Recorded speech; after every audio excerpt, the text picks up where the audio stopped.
What's going on? It's Sean. We're back at it again. And in today's video, I'm going to tell you everything you're going to need to get a first-time homebuyer's loan. Here we go!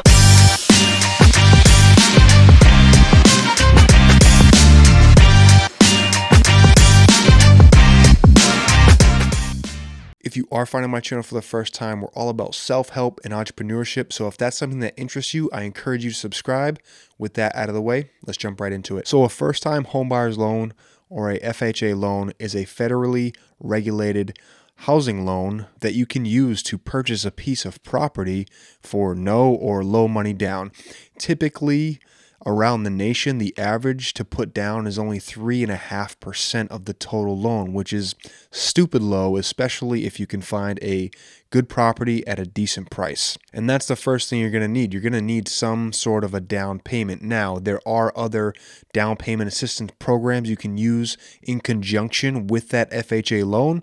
However, it's a good idea to at least have some sort of cash reserves, and you never know if you're going to have to pay for the closing costs, which could be anywhere from $2,500 to $5,000. So the second thing you're going to need to acquire an FHA loan is a mortgage broker. So you're going to have to get in touch with someone who is savvy in filing for a FHA loan and submitting it for underwriting and getting you approved. Now, with that being said, I'm not a financial advisor.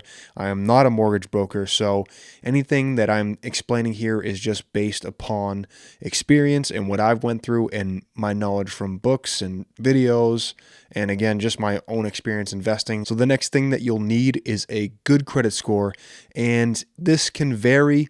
I'm sure if you have a lower credit score, you can probably get approved for something, but I don't know for sure. I just know that you have to have decent credit in order to get approved. I would say anything above 600 would be just fine. You'll need proof of income to prove that you can afford the loan you're applying for, and also in addition to that, you'll need 2 years of W-2s. Now, most banks like to see that you've been at the same employer for 2 years or at least in the same industry. And for example, if you work at an auto repair shop or at a dealership like I am, as long as you stay in the car industry for 2 years or something along the lines of the same thing, consultative sales or service or whatever your trade is, that usually will fly, but they love to see it when you're at the same exact place for 2 years, so bear that in mind. And just piggybacking off of that and the credit tip, when you apply for that mortgage or after you apply for that mortgage, do not run your credit again and do not quit or change jobs before you close. Otherwise, that could throw the whole loan in the trash. The next thing you're going to need are bank statements. Usually they like to go at least 3 months back just so they can see your spending habits, how much you're actively keeping in your account.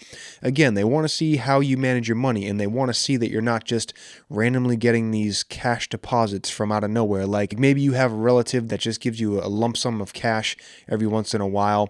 You're going to have to explain that if that's the case, but they don't like to see irregularities like that. They like to see how you spend your money, what's the pattern, can you actually afford the home you're applying for? And with that being said, if there are some irregularities, they're going to ask you to explain that, and they're going to have you write a letter of explanation saying why you're getting these random lump sums of money or why you haven't saved up more than 3.5% like I had to.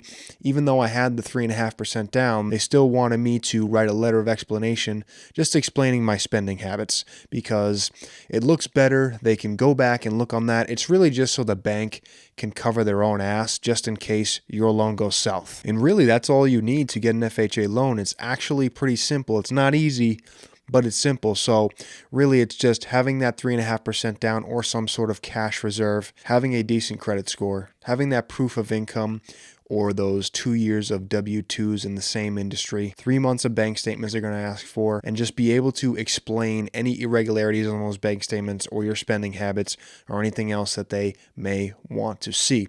Their job as a bank, as someone who's giving you a lot of money, they have to vet you. They have to make sure that you're going to be able to pay it back, or at least prove that they did their due diligence to make sure you're qualified to actually get a home. Now, if you have any other real estate or mortgage related questions, I'm always here to help. I got my personal email down in the description box, so hit me up. More than happy to coach you along the process, or just at least help you out in any way that I can, or leave me a comment down below, whatever you feel comfortable with. So if you enjoyed this video, if you got some value, give it a like, make sure you share it. This lets YouTube know that it was a good video, and you never know who may need to see it. So I appreciate you. I'll catch you next time. Signing off.